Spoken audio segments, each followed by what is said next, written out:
నమస్కారం. టుడే విజయానికి స్వాగతం.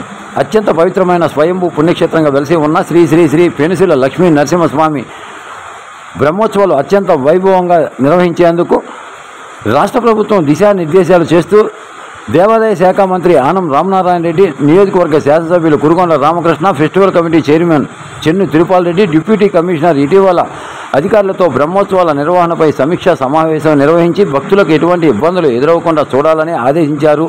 అయితే మంత్రి, ఎమ్మెల్యే, ఉన్నత అధికారుల మాటలను నిర్లక్ష్య ధోరణిలో ఆర్ఎన్బి అధికారులు పెడచెవిన పెట్టారు. అందుకు నిదర్శనం గురువారం నుంచి మొదలవుతున్న బ్రహ్మోత్సవాలకు రాపూరు కేంద్రంగా బస్సులు రావాల్సి ఉంటే గోనుపల్లి, ఆకువలస, రాపూరు వద్ద నుంచి సైదరాజపల్లి వరకు రోడ్డుకి ఇరువైపులా జంగిల్ క్లియరెన్స్ చేయకపోవడంతో బస్సులో కిటికీ వద్ద కూర్చొని ప్రయాణిస్తున్న వారికి ప్రమాదభరితంగా కర్తమ్మ తదితర చెట్ల రెమ్మలు తగులుతున్న పరిస్థితులు ఏర్పడుతున్నాయి. అధికారులు స్పందించి బస్సులో ప్రయాణించే వారికి సురక్షితంగా స్వామివారిని దర్శించుకోవాలంటే రోడ్డుకి ఇరువైపులా ఉన్న జంగిల్ క్లియరెన్స్ చేసినట్లయితే భక్తుల ప్రయాణం శ్రేయస్కరంగా ఉంటుందని ప్రయాణికులు చర్చించుకుంటున్నారు.